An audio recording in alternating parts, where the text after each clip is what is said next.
Awesome. Episode 2 of the 210 show.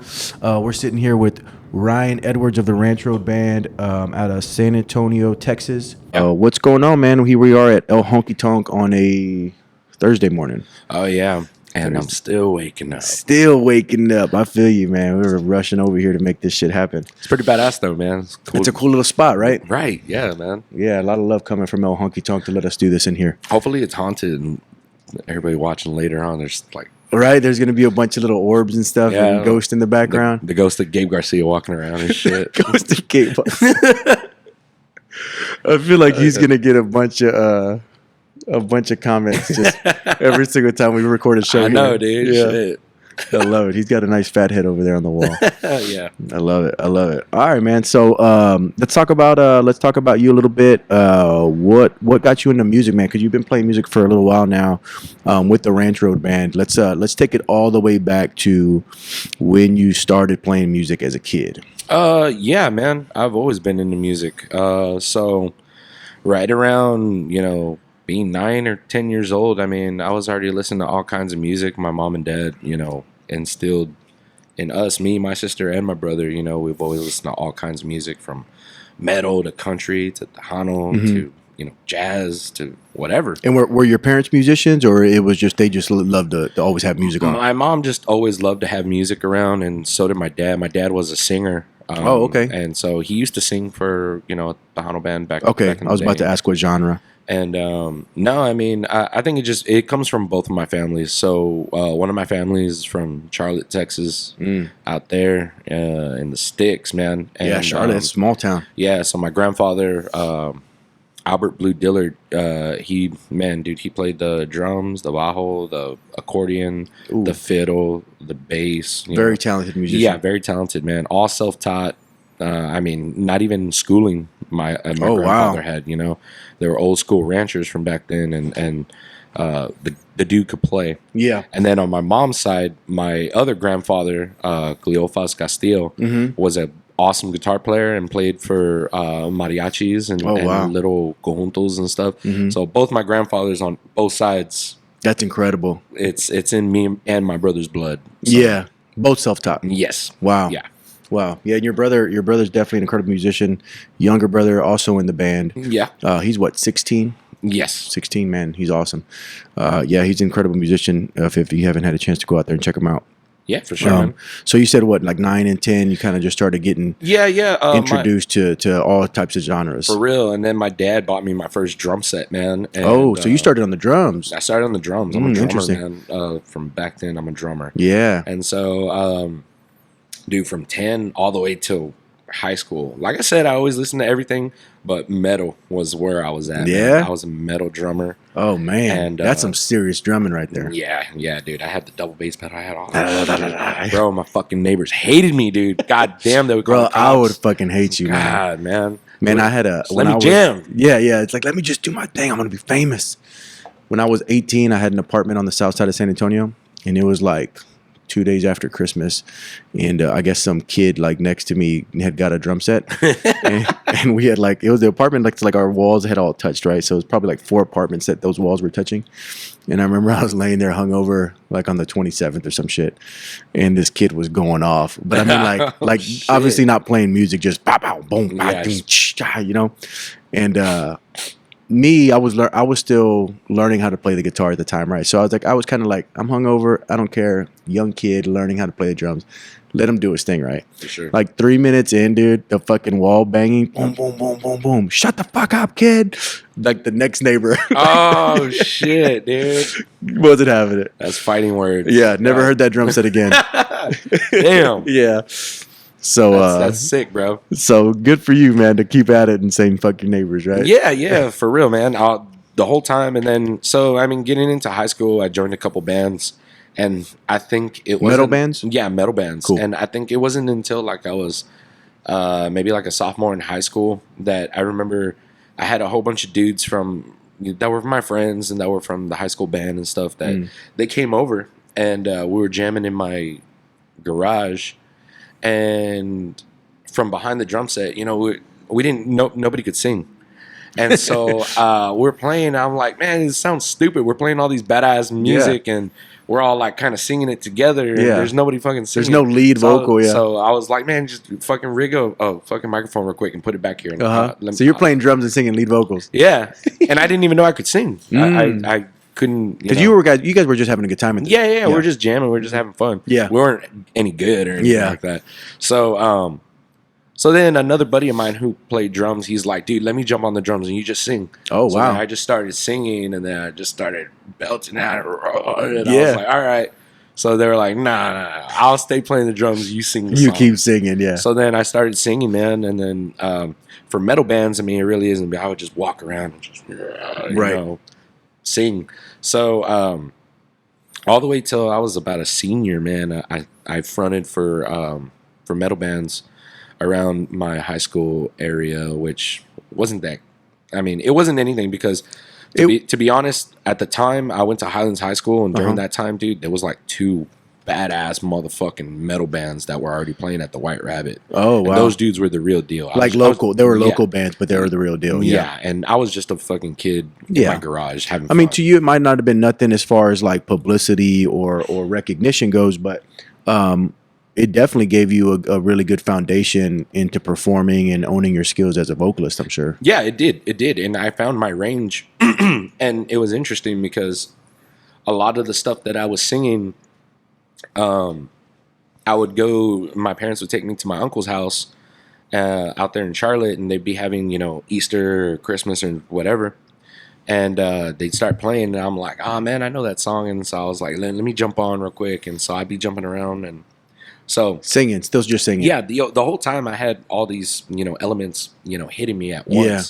And then once I graduated from high school, that's when I was like, man, you know what? If I jump on with some of these, you know, conjunto bands or Tejano bands, I can make some money. I can do something with this. Yeah. So interesting. That's what I did. And so you were doing vocals for these bands. Yeah. Right. You were still just singing. Yeah, I was still singing, and then so when I joined my uncle's band, I took over as the drummer. But I was still singing. I had a microphone back really there. From the back. Wow. So then, like half of the songs, my uncle and the actual lead singer would sing, and then every now and then, none of them could kind of like do country.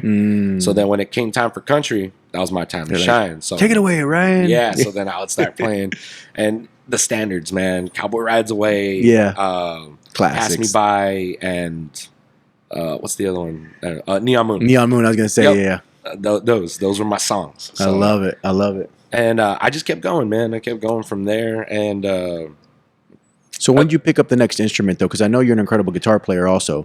Like, when did the guitar jump in to the scene where you're like, okay, I don't want to just sing or just play the drums? Like, now let me be the front man. So it's funny, dude, because so after I kind of, once I grabbed my drum set, I was on the drums. And I knew that shit. I could play anything. I knew I can. So then my dad and my mom were like, well, jump to something else. Now try the guitar. They bought me a badass fucking Stratocaster and everything. Signed me up for lessons. Nice. I went to one lesson. I fucking hated it. And I was like, fuck the guitar. I'm just going to play drums. No way. So then... What age was this? This was like 11. Okay. Like 11 or 12. So shortly after you got the drums. Yeah. So then you fast forward to high school, and on my own, I was like, nah, you know what? I'm going to learn the guitar. Yeah. So then I sat down, and I had a guitar. I don't know what the hell happened to that Stratocaster. I'm kind of pissed because that was a badass guitar, and I treated it like shit. Yeah. And you're a kid, you know, you don't realize what you're getting. Yeah, what you have. And then so I pick up the guitar and couldn't get it. I tried. Really? I tried for 2 days to at least learn something. Some to like where simple I could play. Chords. Yeah. Couldn't get it. I was like, you know what? Fuck the guitar. I'm sticking to the drums. Really? And at this time, I'm like 15. I'm 15. And then, so then fast forward all this time, I still don't know how to play the guitar. All the way till I was about a senior, and I started jumping in with the Tejano bands, the conjunto bands. My uncle, which was my grandfather's brother, he bought me a bajo sexto. Okay. And I learned that. Really? I sat down, put on YouTube, and dude, I owe fucking Max Baca from the Tex Maniacs, man. I owe that dude big time because I just watched him. Wow. Religiously, man, and I learned how to play the bajo. Wow. And then so once I learned how to play the bajo, I transferred those chords onto the guitar. So then for the longest time, I'm playing the guitar like if I'm playing the bajo. And then, dude, it wasn't until way later, man. Like I was already in my 20s. I think I've only been playing the guitar for like because you're pretty young. You're 20 what? 29. Yeah, you're still in your 20s, right? We'll call it that. Yeah. Except for this year, and I'm kind of pissed about man, that. yeah. It sucks. And your birthday's in when? It just passed. November. Yeah, it just passed. Yeah, so I'm 29. 29. Right now. Yeah. But yeah, dude, I think I was like 23 when I finally learned how to play the goddamn guitar. Really? Yeah. Man. But you're pretty musically inclined, so I'm sure it caught fast once I did get it. Once you started to understand it. Yeah. And it's kind of crazy, right? Like if you backtrack to the years, you're like, man, I can't get it. And then whatever happened in your brain or just in your music experience that you were able to pick it up and like, oh no, there it is. And it's weird because I'm like, well, how come I couldn't get it back then? Yeah. Look how easy it is. But I think it's all the years of, grinding and having it in your hands and then finally looking at it like, oh, that's now it makes sense. Yeah. It's, it gets weird, but yeah, I know. I totally get that. I don't have that experience with music specifically, but there's things that I've tried, man, like even, recently with just like computer, like software and stuff like, man, I've tried to teach myself software, some other softwares and apps. And like 3 years ago, I'm like, this is fucking gibberish to me. And like now I get on there and I'm like, oh yeah, I can see how that works all together. Some of that shit's still gibberish to me, dude. Yeah. Like running sound. Oh, I fucking hate running sound, man. I can't, really? Yeah, I can't stand it. I feel like you'd be really good at it. Dude, I see my brother and my drummer, Andrew, and my dad. And they're like, oh yeah, compression this and gate that. I'm like, man, fuck that. I'm just gonna get on stage. Let me just turn up the mics. That's how hard is that? Just turn it up. Just turn it up. Yeah. But there's such a science that there is a goes science on behind that. Yeah. I will never understand. Right. That. And they're legitimate like music engineers, right? That's a thing. That's a thing. Yeah. Yeah, they're engineers. Yeah. I don't fucks with that, man. Yeah. Not yet. I'm not. No, I'm not gonna touch that. Hey, you said that about the guitar, man. Who knows? You know what I'm saying? You're right. But we might be sitting here, 5 years from now, and you're I'm like, running sound. Yeah, we're doing another band. podcast. I'm like, nah, it doesn't sound right, man. Yeah. Hold on. Fuck with it real quick. Let me mess with the compressions over here. God damn. I don't even know what that is. Your fucking phalanges too. Yeah, your phalanges. Let me turn it down real quick, bro. Let's take a pause and warm up your vocal cords real quick. They're not they're not coated with warm mucus enough. You're learning. I'm learning. Oh man. All right, so let's talk about you're learning music, you're learning instruments, you're playing with bands. Where did the transition happen from, okay, I'm playing with these other bands, I'm playing vocals and drums for them, to starting your own band? So I played with my uncle for like quite a while, and you go through the same old song and dance, and then things happen or whatever. It happens, Yep. You know the same old story, family bands or whatever. Yeah. There's always drama in any family business. Yeah. Exactly. So then I went on by myself, man, and for a while there it was just me, and I was still hopping from you got Facebook during that time, so it's very easy to put, hey, Vaho player, anybody needs someone to back them up, right? Whatever. Still making money on the weekends. Yeah. And I've seen those pages like need a gig or whatever. Yeah. Mm-hmm. And so that's what I did, man. I did that all the way through. And then I remember I put together, just this whatever band. And I met... That's what they were called, whatever band? Yeah, whatever band. I met Andrew when I was, 19? He's your drummer now? Yes. Got it. Dude, me and that dude been playing together for about 10 years already. Wow. Yeah. Me and that... He's good. We were both kids when we met, bro. And his dad, Andrew Rodriguez Sr., man, rest in peace. That dude I used Andrew because I wanted his dad. And his dad would play for us, bro. Yeah. Man, that dude can fucking squeeze an accordion. Yeah. Bro. Oh, man. He was, whenever the accordion player from the Hometown Boys or Grupo Estrella, Grupo Estrella is fucking badass. Whenever they couldn't play, that's who filled in. Really? Dude, he was fucking bad. Holy smokes. And he would squeeze it. And it's cool if you go on YouTube. I have the band that we ended up starting. We called it Grupo Texas Heat. Okay. And if you go on YouTube and put in Grupo Texas Heat, we got tons of like old videos from us at Market Square and Yeah. in Poteet and Pleasanton, and his dad's playing for us, dude. Wow. Man, that dude. And then his uncle, which was his dad's brother, it was a bad fucking bass player. No shit. And he's the bass player for I don't want to get it wrong because I know there's two of them. There's two bands. There's the South Texas Homies, and then there's another band. I think it's called the Homeboys. Oh, okay. And very both, similar. both bands kind of sound like the Hometown Boys. But one of those bands, I think it's the Homeboys. He plays the bass for them, and dude, he's fucking bad too, bro. God damn. So with us four, we had a solid conjunto, man, and we played together for a while. And so Andrew was on the drums. Andrew was on the drums. Always been on the drums. Always. So when you met, how long had he been playing the drums?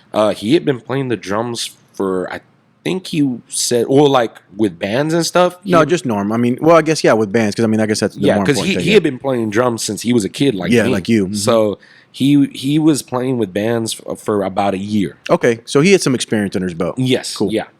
And so me, I didn't, dude. Yeah. I was like, I had no experience whatsoever, dude. I just jumped in.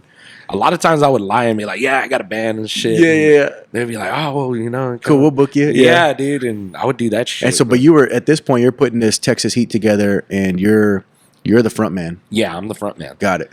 And so you're only doing vocals at this point? Or are you? I was doing vocals and playing bajo sexto. Got it. So I was on bajo sexto. I had Andrew's uncle on bass, Andrew's dad on accordion, and Andrew on the drums. I love it. And dude, we were tight. It was badass. I loved playing with it. We had a lot of good times, a lot of good memories. And shout out to AGL Entertainment, man, Los Aguilares and all those guys, Roger Aguilar and Mike Aguilar.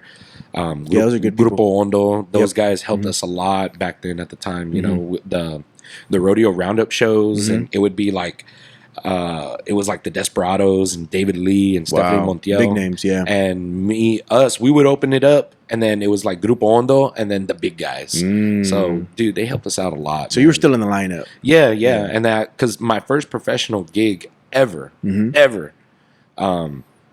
I had Texas Heat already, and my dad happened to know the guy from fucking the Poteet Festival.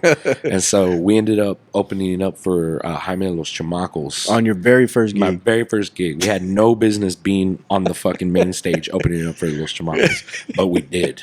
And it was badass. Dope. It was badass. Any footage of that on YouTube? Yes, I'm sure there is. There's got to be. I'm not going to say it, though, because I want you to find it and look at it. We're going to find that, Chucker. We're going to put the link in the bio.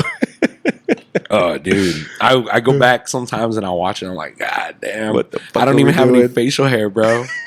I was just a fucking kid up there wearing a goddamn. I had this Brooks and Dunn fucking Johnny Cash style shirt on. I was like, what am I doing, bro? What am I doing this fake ass style? This ain't For even real. me, yeah. That wasn't me, man. Oh, I love it. Hey, but you were figuring it out, man. Yeah. That's the beautiful thing about it, man. You were figuring it out, just kind of going through it. And I know a lot of people do that, is they don't, or a lot of people end up not taking that step forward because they feel like they don't have it all figured out. Yeah. And a lot of times we just need to move forward. And you know what? I'm so thankful for those times, because since graduating high school all the way till 2020, music kept me going. I never ever had a job, a real job. Oh, wow. The job that I have right now, I guess you can call it a real job, but I've never had to work ever before 2020 happened. Wow.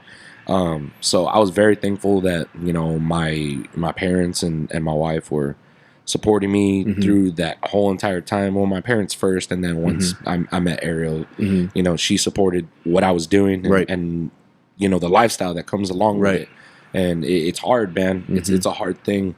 But, you know, music just, it's something that I don't think you'd be able to understand unless you were actually in it and felt what we feel being on as stage. artists, There's nothing else. There's nothing else that can substitute that feeling. Yeah, I can imagine. Yeah, and I think Jordan Gana, I was talking to him a couple weeks ago.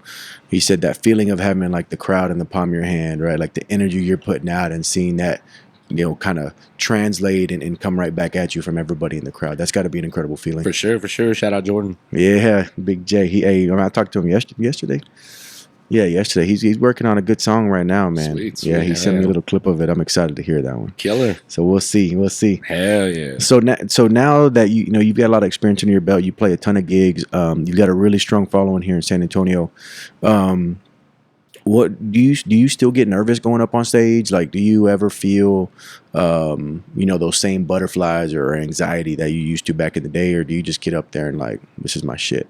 It's kind of a mixture between all of that because, dude, there's still times where it's just like I could sit there and like take for instance, 151. We're playing there this Friday night. Okay, we're playing there tomorrow. Mm-hmm. I've already played there a couple times. Yeah. And I'm excited. Mm-hmm. I'm excited to step on that fucking stage. I'm Yeah. excited to see the people. Mm-hmm. And we got a new set list. Oh, and it's just you got to do it to yourself. You know what I mean? And I still get nervous sometimes. It just depends, Yeah. on the feeling. Especially for like big gigs.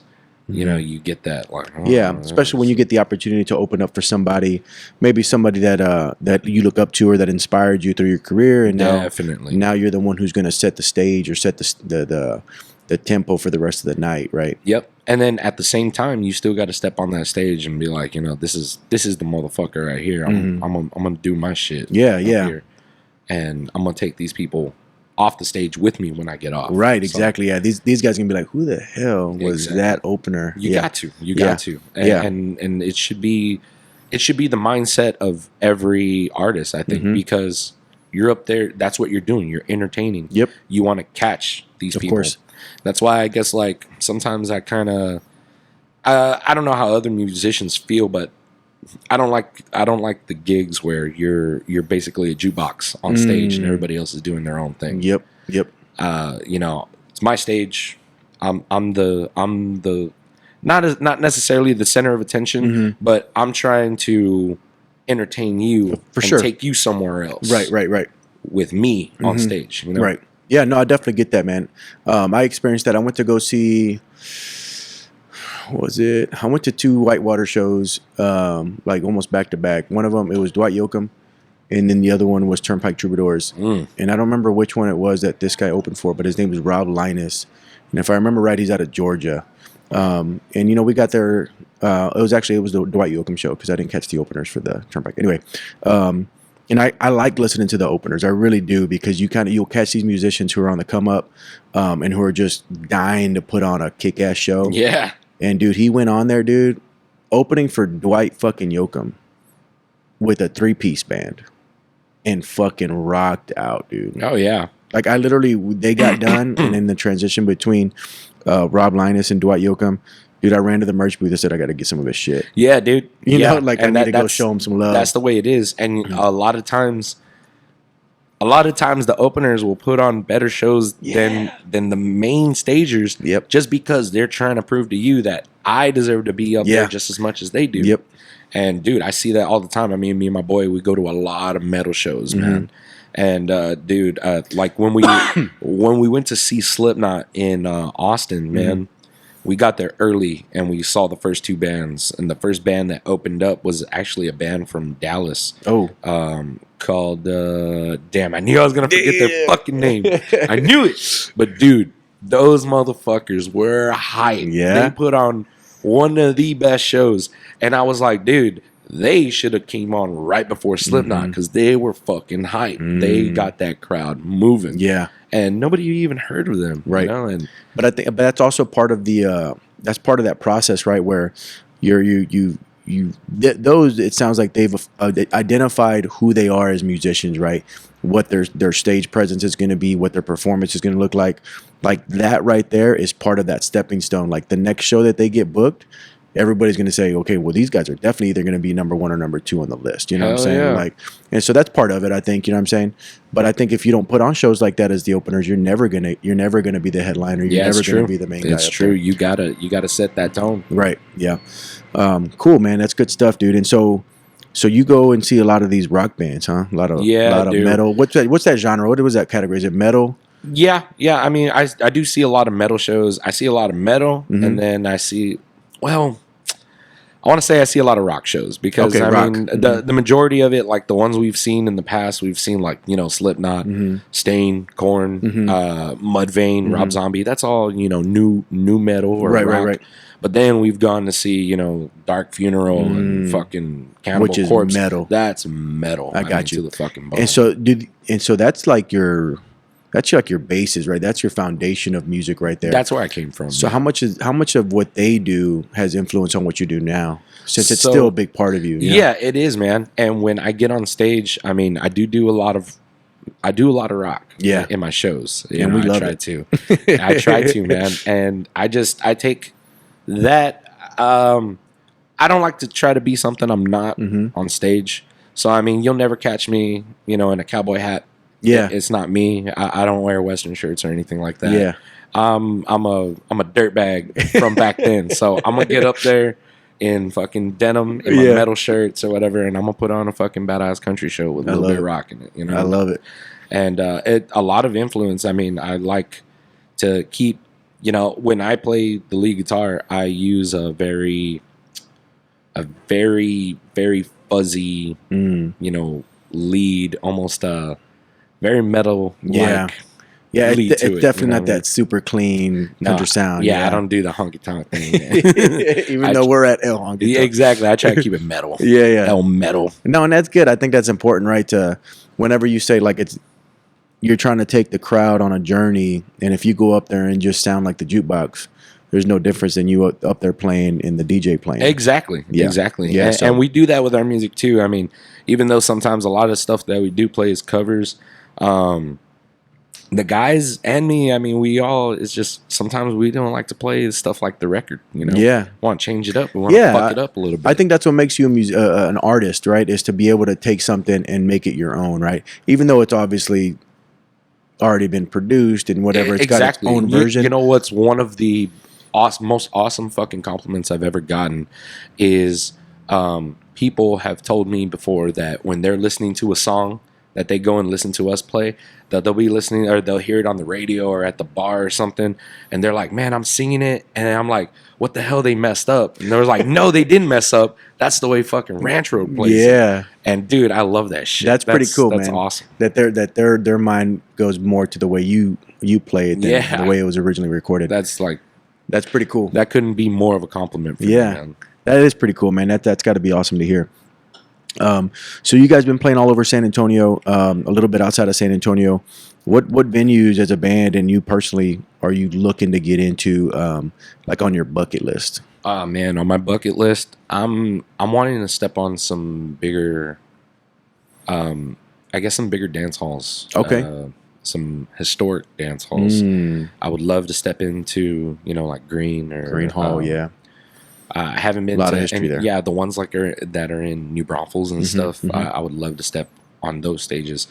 There's just a built-in crowd of open-minded people. Yep.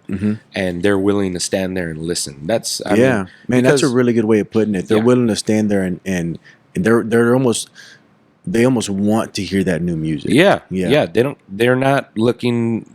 Those people that go to those honky tonks and those dance halls out there in Texas, those historical ones, they're not going there to hear Drinking Problem. Right. They're going there to hear what you got. Yeah. And they want to hear what you have. Because if it's good, they're going to go to Apple Music. Yep. They're going to go to Spotify and they're going to fucking listen. Yep. And they're going to share it with their friends. Exactly. Yeah. And I love that about this new movement of music is just, people are willing to open their minds up and look and find what they want to listen to. And it's so badass. And I feel like the genre of country is expanding, right? When you look at new artists that are exploding in the genre, everyone sounds a little different, right? Like it's not that old school, like you were saying, honky tonk, country. Like you've got artists like we just talked about earlier before turning the cameras on, Giovanni and the Hired Guns, right? Yeah, dude. Tyler Childers, right? What is Zach Bryan, right? All these guys have a very unique sound, but fall within the genre. You know what I'm saying? Yeah. So I agree with you. I think these people are looking to,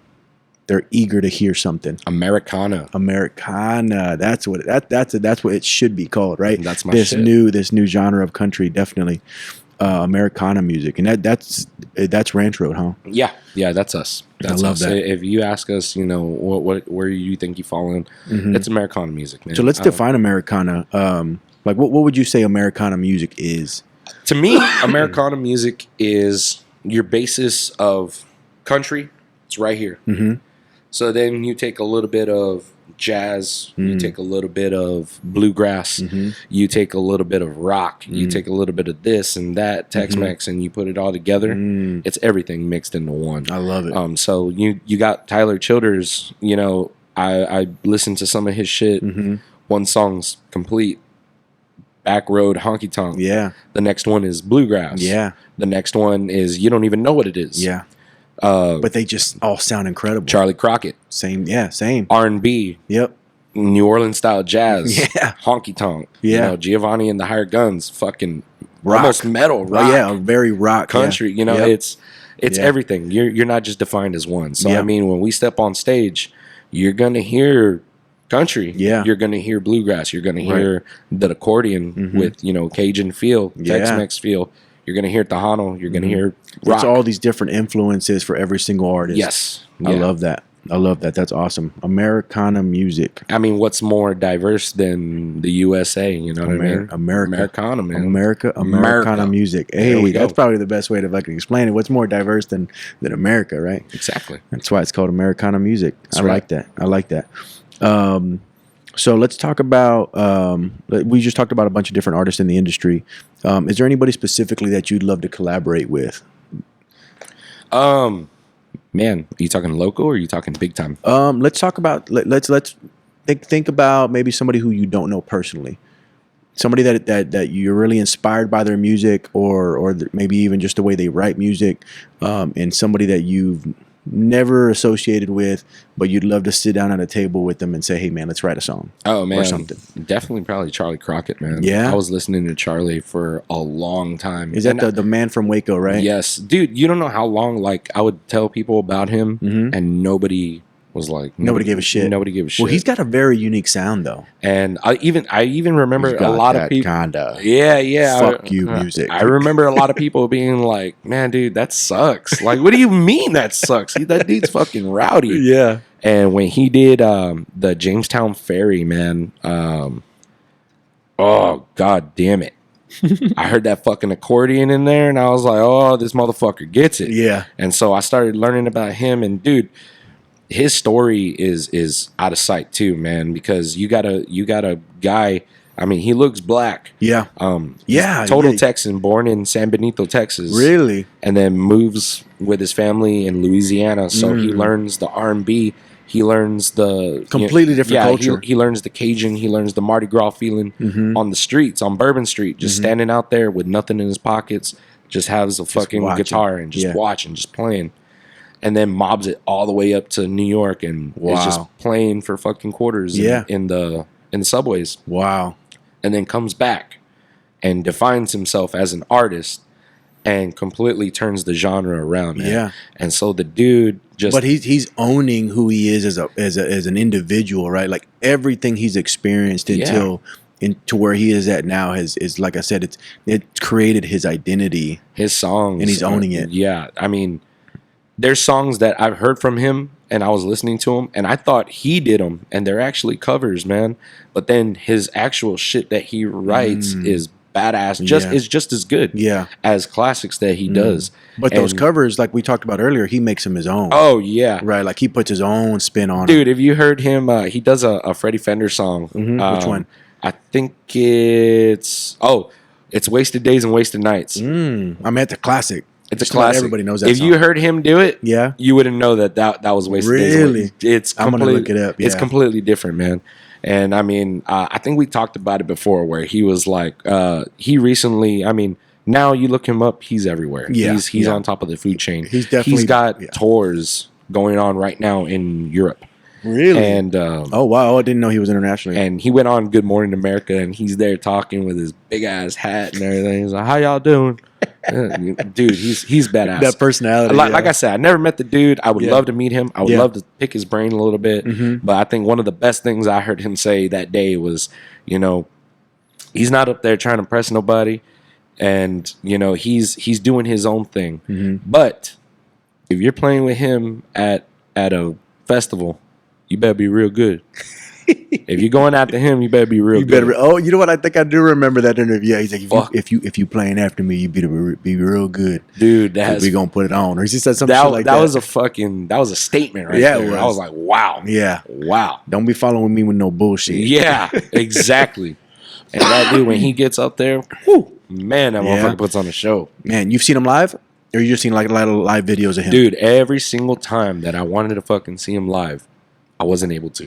Either I was playing, either I found out the day after he was fucking. He's already gone. Yeah, he was at Floors, and I found out the next day. And He I was played like, at Floors? What the fuck? Yeah. Oh, I was about to ask you. I was like, what's the closest he's gotten to San Antonio? Dude, he played after the fucking Spurs played. No. There outside on that arena. or No, whatever he it is. didn't. Yes, he did. Recently? Dude, no, it was like two and a half years ago. Okay, so not a lot of people knew him then. And I was gonna go, man, and then no, I heard he was gonna play. I thought about getting tickets. I didn't, and then I think I ended up getting a gig that night. And then Ariel was just about to get tickets, and she was like, What do we do? "What are you doing?" Yeah. I was gonna surprise you. I was like, "I already got a gig. Damn. I'd rather go make some money real Yeah, quick. He'll be back. He'll be back. And then he blew up, and then it's been forever since he came back. And now you're not. around here. And then what's crazy is that when these artists blow up, like I told my girlfriend, like, man, I would have loved to seen Tyler Childers before he became Tyler Childers. You know what I'm saying? Yeah. Like if I were to catch him in a room like this, and see him jam. You know, before now you're paying. I mean, seeing him at shows to get a front row ticket, you're paying ridiculous money, For you know what real. I'm saying? And it's cool, man. Especially it's a very cherished thing when you get to see something like that. Like those people that were at that I don't know, it's like a pub, and they have a video on YouTube of Parker McCullum doing Meet You in the Middle. Wow. And he's on this little ass stage. Everybody's all scrunched up. Yeah. And then you look, and it's about the size of this room, and Yeah. people are just sitting down in chairs. And now motherfuckers at the AT&T Center. Yeah, you I mean, know, I went to go see him in Austin a few months Sick. back. Yeah, Sick. it's ridiculous, man. Even like Morgan Wallen, like I've seen videos of him playing like these little, like the Peanut Festival kind of festivals, and there's like 30 people like watching him, and he's up there jamming. You know, it's incredible, man, to really experience that. Is there any bands that you've experienced like that are now, you know, big names in the industry that you were able to catch real small time? Shit. Have I? I have a real bad, like, I've never been one to go out and see like the countryside. Well, like because you're on the artist side. Yeah, I was always on that side. So Yeah. I mean, I never really went out and you know tried to check out. I know tons of people that were like, man, I was watching the turnpikes when they would come and nobody was there. And now look at them. Oh, you know? yeah. And the same thing with man, who was it? Somebody told me recently, they were like, man, I remember seeing somebody at Floors and they were in the inside stage. Yeah. And it was like a couple people there. Just like I remember, you know, fucking like Charlie Crockett. I remember I was a fan of him, and like a couple of people that posted that they went, dude. That There's, like, crowd, nobody there was nobody there. Yeah. Now 2 days and that motherfucker's sold out. Yeah. And I'm like, God, Crazy. it's crazy. I remember, But it works. It works. I remember being at I think I was 18. I think I was 18, and Randy Rogers just came on the scene. Right, I drove all the way to, and I was a big Randy Rogers fan early on. I drove all the way to Corpus to watch Randy Rogers open for Kevin Fowler, who was opening for Pat Green. Oh shit! So Randy Rogers was the first one on stage. I think they sang like 8 songs. Total heavy hitter. Fucking show. Oh yeah, exactly. Yeah, you got Pat Green up there headlining it, Kevin Fowler, and then Randy at the bottom. You know what I mean? Yeah. So for me, I think Randy Rogers would be the one that I was able to catch early on. You know what I'm saying? And even then, they were already full steam ahead. Yeah, you know what I mean? Because I caught Randy Rogers. I mean, dude, I caught Randy Rogers a long time ago, and when I saw him, he was fucking popping. I saw him at Cowboys Dance Hall, and the album with "In My Arms Instead" had just came out. So that dude, I mean, that place was like, oh this. yeah, I was like, fuck, nut to butt. Yeah. They oversold it. I'm sure. Yeah, Something that they like to do there.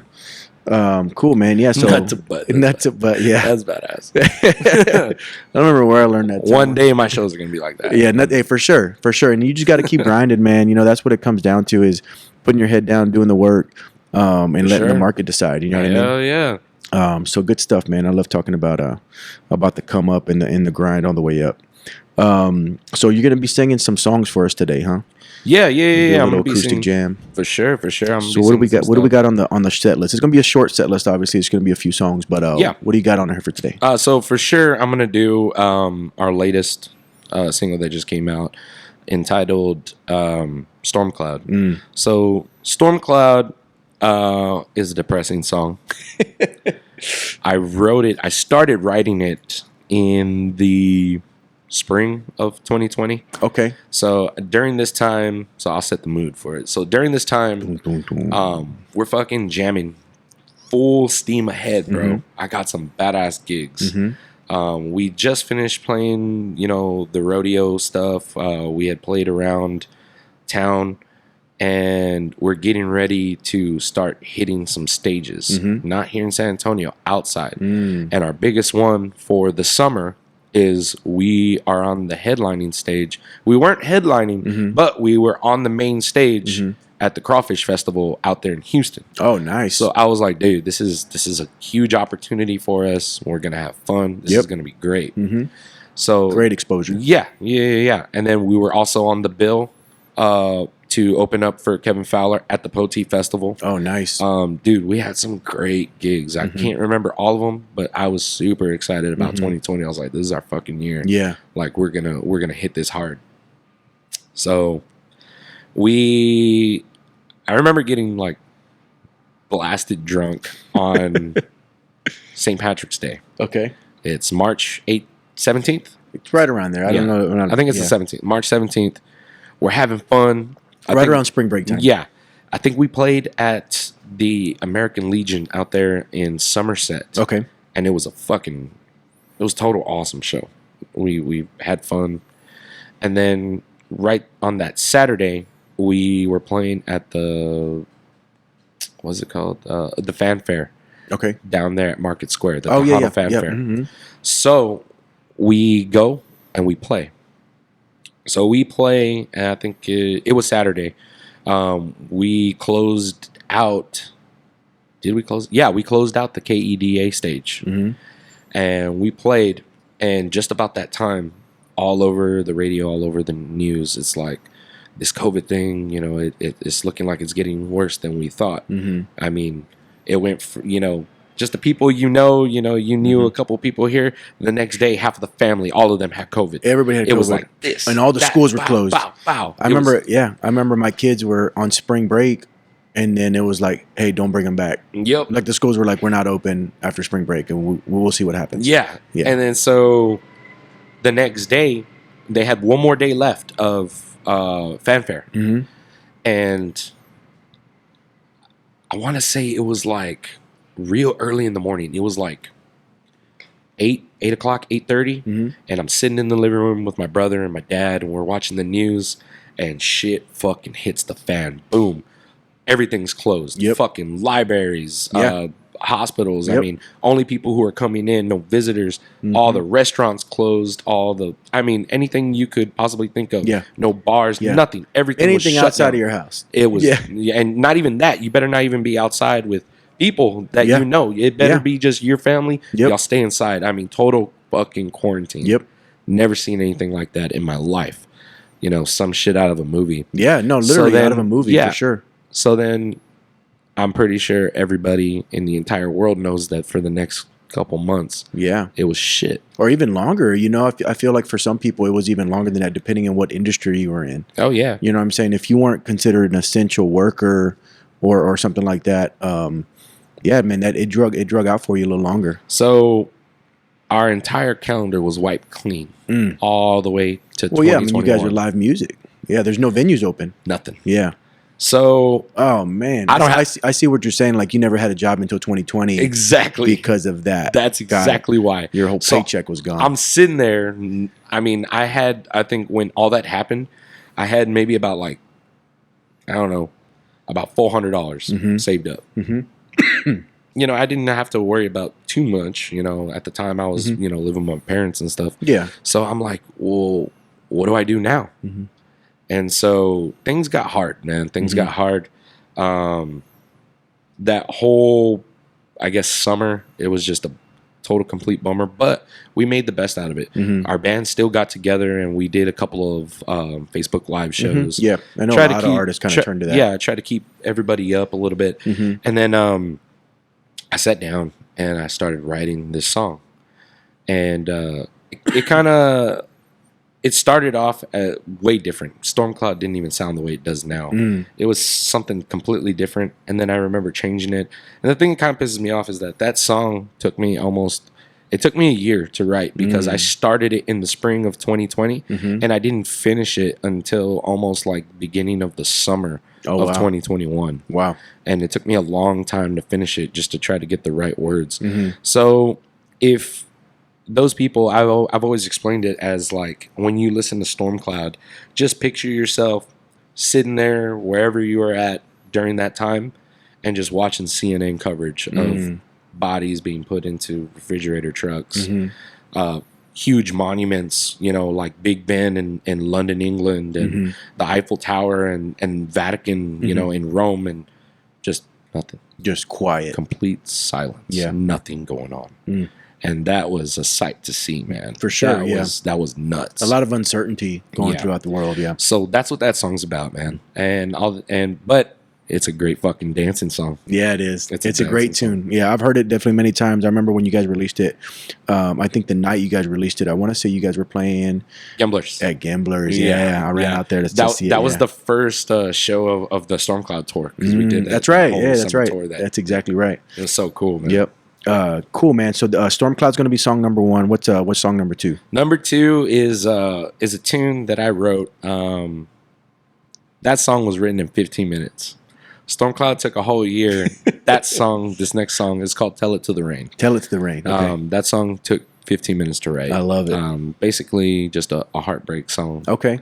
Definitely got like the bluegrass vibe to it a little bit. I took some inspiration of that. I guess the core of the melody comes from a Brazilian song from a band called Grupo Tradição. Okay. From Brazil. Okay. And the chord progressions are from that. And just mixed with, once I had that, it was easy. I just started writing basically a song that, you know, about my brother-in-law getting his fucking heart broken. Oh, pobrecito. Yeah. Pobrecito. Mijo's doing fine now. He's doing good now, yeah? He's fine. He's fine. Tell It to the Rain. Take him to the bar. Rain. Oh, yeah. That's right. I love it. Cool, man. So I'm excited to hear that one. Are you playing a third original? Yeah. So the third original is one that's coming out for us. It was written by a good musician out of Victoria, Texas. Okay. His name is Chris. Okay. And I don't know why I can't remember his last name. God damn it. It's too early, brother. Dude, it is too early, bro. It's too early. Should have pounded a couple beers and then we would have been fine. We would have been George rolling. Washington and Abraham Lincoln. I would have remembered everything. But not. The guy is a good songwriter. He wrote this song, and that one is just a good old fashioned, I guess, like a heartache song. What's it called? It's called Corpus Christi. Just a dude driving around trying to get over some shit. Okay. That's all it is. I love songs like that, man. I think a lot of people, As country music, entails, it's a hard ass, sad, depressing song that you can fucking dance to. Yeah. Great dancing music. So. I love it. So we're doing, is it 3 originals? We're doing 4? 3, and then a cover? 2 originals. 3 originals. 3 originals and a cover? I'll throw a cover in there. Throw a cover in there? Yeah. You going to surprise us with the cover? Or you want to tell I'll us? surprise them. Okay, cool. All right. So y'all definitely check out the acoustic session because there'll be a surprise cover. It might be country. It might be rock. We'll see. It might be Tejano. You know what I mean? Conjunto. We'll see. Little grito in the back. Cool, man. So is there anything else, man, you want to tell your followers or tell anybody who's listening who hasn't been to a Ranch Road show? Yeah, man. Anything you want them to know? Yeah. So, I mean, just come out, jam with us. We're going to be playing a lot of local shows the starting of the new year.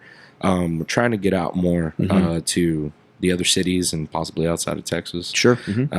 So we got a lot of cool shit coming up. Cool. That I can't talk about. Oh, okay. All right. You'll see. Yeah. You'll see definitely follow Ranch Road Band. And definitely. And then real quick, I want to send some shout outs. Yeah. First and foremost, shout out to my family. to my wife and to all our great fans, all of our friends that, you know, come out and support and buy the merch and are listening, you know, on Spotify and Apple Music, all social media and media outlets. It's very much appreciated. You know, it's a blessing, and it's so cool to keep living this dream out even after the stuff that, you know, we had to go through. And it's badass. And then real quick, shout outs going to our sponsors, Black Diamond Guitar Strings out of Santa Rosa, California. Out of Cali. Awesome guys. Greg Sfarzo is such an awesome dude to give, you know, just a chance to just some random ass band out in Texas, not even in California. And for him to give us the opportunity and keep us strung up for, you know, I think we're going on 3 years with them. Oh, wow. Is totally awesome. So Greg Sfarzo, shout out, bro. I really appreciate it. Also, if you're a hood rat like us and you like your chamoy, A&D Pika Candy from Pleasanton, Texas. A&D. A&D. Check them out on Okay. Instagram, on Facebook. They're always coming up with like all these different Hood concoctions. rat snacks. Dude, I love that shit, man. Heartburn City, but it's worth it. It's so worth it, It's brother. worth It's it. so worth it. Also, our sponsors, if you're in the realm of trying to get some solar panels or anything like that, Solar Electric Texas is definitely the way to go. Check them out on Facebook, on Instagram, and check out their business. Super nice people and excellent work. Solar Electric Texas. Love it. Also, let me see if I'm forgetting anybody before I mention the last one. I think we're good. But last but not least, man, Bear Brand. Appreciate Always you. hooking us up with the best of apparel. And if you need anything in that realm, check out Bear Brand on Instagram, Facebook, and TikTok. Let us know if we can help with anything. Thank you, 210. 210, baby. I appreciate you being here with us, man. Always a great time talking to you, hanging out with you, Hell brother. yeah, man. Of course. Looking forward to recording this acoustic session here right now. So appreciate y'all tuning in and watching. This is it for this episode of the 210 Show. Peace. Peace.